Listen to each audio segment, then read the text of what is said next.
as per our exit poll, what Harmeet was talking about, Jhanda, vote and Danda, well, the Jhadu phir gaya in sab ke upar is what our exit poll suggests. So, from micro, let's pull back and go to the macro picture, and I'll pull in our national affairs editor, Rahul Shrivastava, to put the spotlight on that. You know, Rahul, in very plain, simple terms, if Aam Aadmi Party is to win Punjab, especially with a sweeping mandate that has been predicted in our exit polls, what does this mean for national politics and the real gig, the general elections of 2024?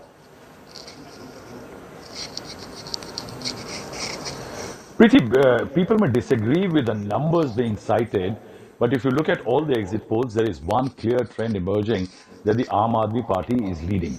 Now, Aam Aadmi Party, in sheer leading and projections, is doing something that no other political party, which is regional in character, restricted to one state, has done till now. Naveen Patnaik has remained in Odisha, Trinamool Congress in Bengal, TDP in Andhra. So there has been that ceiling, and Kejriwal's party seem to be cracking that ceiling. Now that is a very interesting element, because who is Kejriwal replacing is the key factor.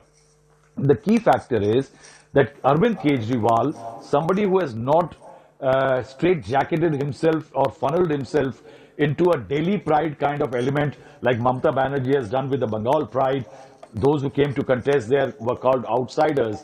Kejriwal has kept his arms and elbows free.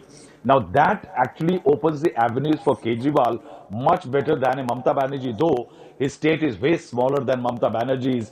And also I think the secular credentials that Mamata Banerjee has established among the minority voters could come to good stead in future. The fact remains that Arvind Kejriwal is trying to replace the Congress party. If you recall, sometime around 2000, 2004, 2007, there was a large drift in the Brahmin vote because of OBC players, Rajnath Singh Chief Minister.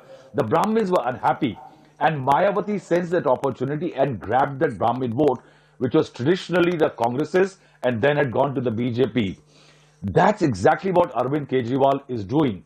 Arvind Kejriwal did it in Delhi successfully, and now he's trying to replace the Congress party in a Punjab. He's eyeing Gujarat, he's eyeing UP.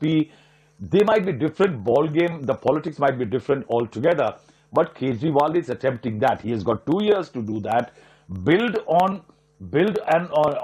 this what he has started, and if he as a startup wins Punjab and becomes a unicorn, what he actually does, he comes into the limelight as a challenger, as somebody who is emerging as a leader across the nation. And I think that's what is critical. Replacing Congress is the first target and becoming challenger is later. Earlier, what Arvind Kejriwal was trying to do was put the horse behind the cart. He was putting the cart ahead by challenging Narendra Modi, going to Varanasi, going to Gujarat. He has altered his strategy. They have realized that eat up the weaker entity first and then challenge Narendra Modi. Also importantly, the opposition and especially the regional players are realizing that Narendra Modi and his BJP do not like the idea of taking on regional players. They might decimate SP and BSP in UP because of the Hindutva and other elements.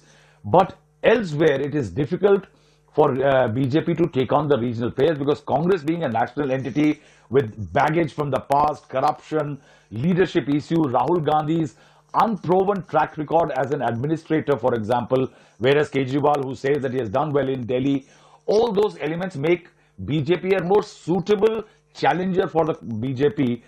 Congress a more suitable challenger for the BJP across the country. That's why the BJP needs the Congress party and does not like the idea of regional players coming up. I think it's a start which can actually change the politics of India, but festina lente, which is a Latin saying for making haste slowly. All right, you know, both Harmeet and Rahul, just stay on with me.